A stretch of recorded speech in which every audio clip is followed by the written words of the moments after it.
want none! You don't want none! What's going on, Tar Heel Nation? It is your favorite North Carolinian, Russ the Tar Heel. And in this huddle, man, we're going to talk about Coach Hubert Davis's press conference after the Louisville game. I have not listened to it yet, so let's go through this together, man, and see what Hubert Davis had to say. What's going on, Tar Heel Nation? It is your favorite North Carolinian, Russ the Tar Heel. And in this huddle, we are going to go through Coach Hubert Davis's 8-minute press conference after the Louisville game and check out what he had to say about Carolina's 86-70 victory over the Cardinals in the Dean Dome last night. So without further ado, this new segment that you guys are all aware of, we're going to try to, make sure that we get it from the coaches, and your boy Russ is going to tell you what I think about it. So without further ado, man, let's get into Coach Davis's post-game interview against Louisville. Jalen Withers got to play against his old pretty good. Yeah, it was pretty good tonight. Huh? Yeah, it was pretty good tonight. Jalen was pretty good tonight. I just thought his activity on the defensive end, his athleticism, being able to guard multiple players, rebounding the basketball. He's long and athletic, bro. On the offensive end, the way that he cut off the ball and was able to score around the basket. That's his game. We just don't win this game without Jay Witt. It's true, man. Hey, right there, bro. Keeping it a buck, man. 86-70, 16-point margin of victory. Jalen Withers gave us 15 and 10. You don't win this game without Jalen having the game that he had, man. He had a monster game, a monster stinking game. And I'm glad that Coach Davis, obviously you had to. It's his former team, and he had a double-double. You got to call him out, man. But, big game from Jay Witt, man. To have his best game of the season, and I'm just really happy and I'm really proud of him. One thing real quick. It's 11:43. It's late. You're going to get them again on Friday, so we can get the questions as much as we can from tonight's game. Keep big picture. Trying to get Coach Davis out because I guess it was late. In the second half, they made that 24-9 run, and RJ said, "That's what happened. We got to 55-50." He said, "Well, got to 55-50," and they kind of team woke up and just kind of put it on. What did you see from your vantage point? What happened when it got to 55-50, and how did it get to 55-50? Well, I know how it got to 55-50. We weren't playing any defense. For sure. I told them, I said, they're shooting 90% from the field. I don't know if they were shooting 90% from the field, but I'm telling you, it stinking felt like it, man, because they could not miss for a hot minute, bro.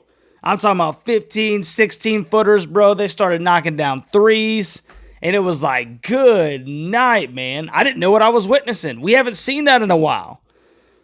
So coach is like, hey, man, it's 55-50 because y'all boys ain't D'ing up. Well, yourself in the gym, like nobody guarding you. I said that this is the reason why they're in this position is because our lack of commitment on the defensive end. Lack of commitment. Change. Then we're gonna have to defend. We're gonna defend without fouling. We're gonna have to rebound the basketball.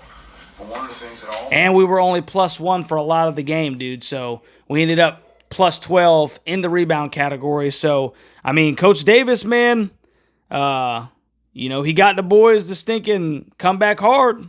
I mean, you can't dispute it. The team is, whether something good or bad happens, the only thing you really have control over is how you react and how you respond. And so when they cut it to 5, I loved how we reacted and how we responded. We got stops. We didn't put them on the free throw line. That's the contender portion right there, bro.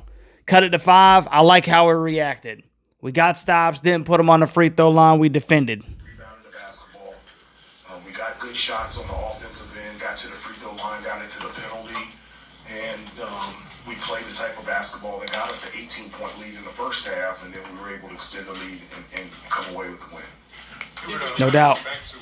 No doubt. The impact that Jalen Withers had, there was a stretch he had, the layup, and I think he had like the and one or whatever. How did you kind of see things, change after that point?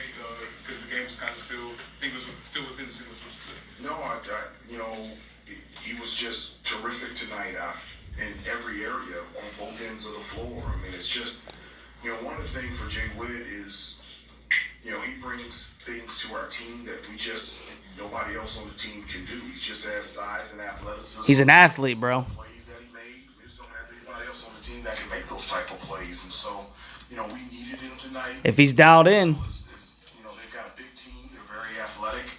And when we have Jay Witt out there, that helps us be more athletic. And we needed him true. tonight. Yeah. He's got a different kind of game, man. He's got a different game than, a Cormac or, an RJ. Cormac and RJ are kind of like, they have polished games. I think that's the best way that I personally, when I watch Jay Witt play, man, he's raw. It's raw athleticism. And, he's an athlete. That's what he is. That's what he brings to the table. And he had a really good game last night. His ability to, just be scrappy, man. His game is a little bit different than some of the other Tar Heels, so you got to kind of know what you're looking at. You're watching a raw athlete playing basketball, and he had a double-double. He was big last night. Yourself and Kenny Payne and taking over your alma mater in the first 2 years. Is there anything in this third year for you that's more comfortable being in this head coaching role? Something that maybe you weren't doing the first 2 years that you kind of needed that to grow into for this third year? No, I think pretty much anything that you do, the more that you do it, the more you get comfortable with it. Right. Practice makes perfect. I love working with kids. I love this school. I love the opportunity to be in a position to help these kids be the best that they can be on the court and off the court and in the classroom. And it's something that I've enjoyed, whether I've been an assistant coach or a head coach. But I think there's always growth in anything that you do, and you become more comfortable at it in terms of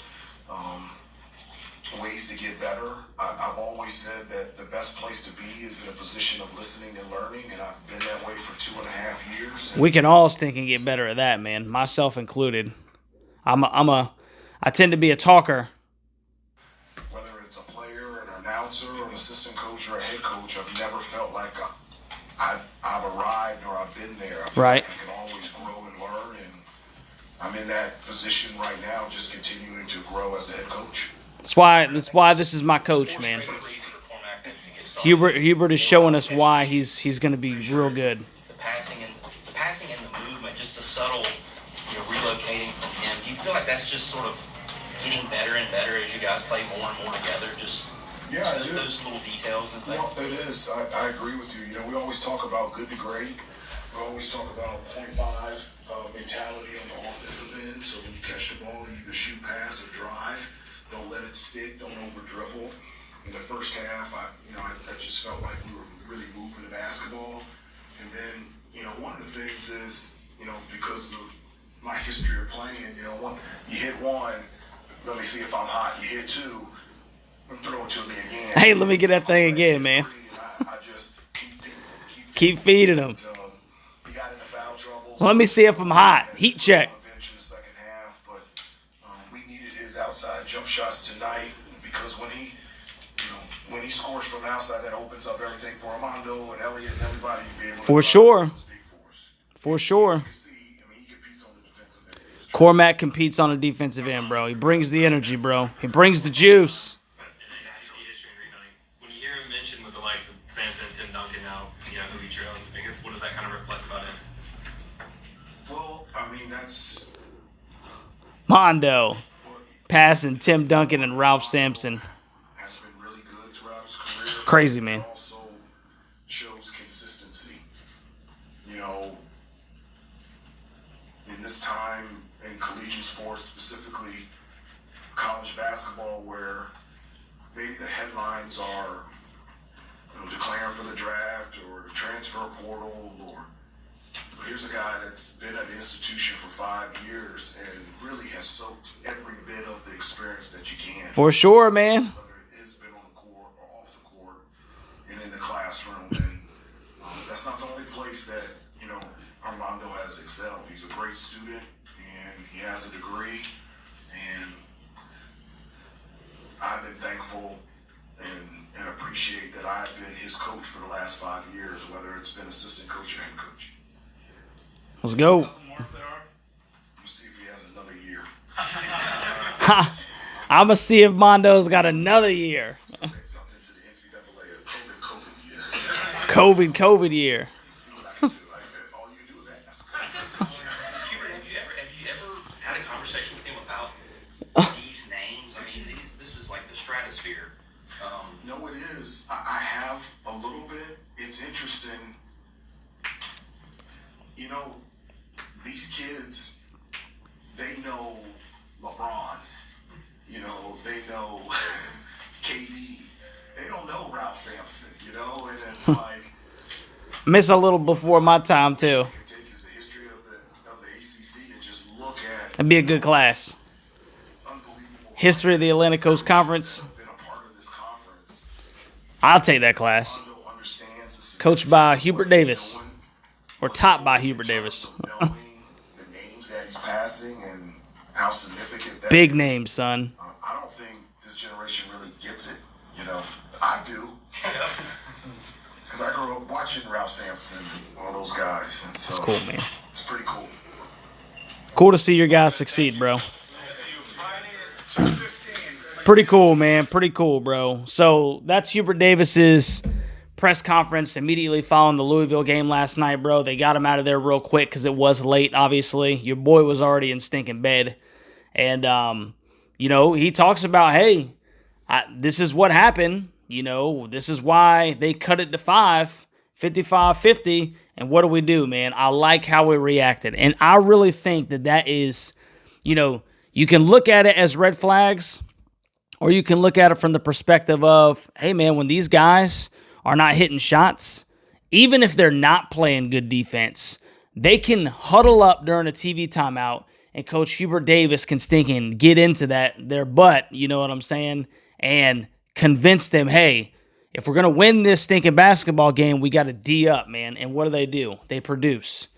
That's you know, you're talking about young kids, man, that listen to their stinking coach, and they not only just, you know, it doesn't just go through one ear and out the other. Oh, yeah, whatever coach said, you know, to get back on the floor and they do the same thing. No, they put it into practice, man. You have a well-organized unit right now, bro, from the coach to the players, man, and it's pretty impressive to see. So let me know what you think down in the comment section. Tar Heel Nation, what did you think about this basketball game, man? Did you think it was red flags, or are you looking at it from the perspective of what your boy's looking at it, some positives that we can stink and D up and get victories that way even when we're not playing necessarily our best basketball? Let me know down in the comment section, man. I love you, Tar Heel Nation. If you haven't already, like, share, subscribe to the channel, and we will catch you on the next one, baby.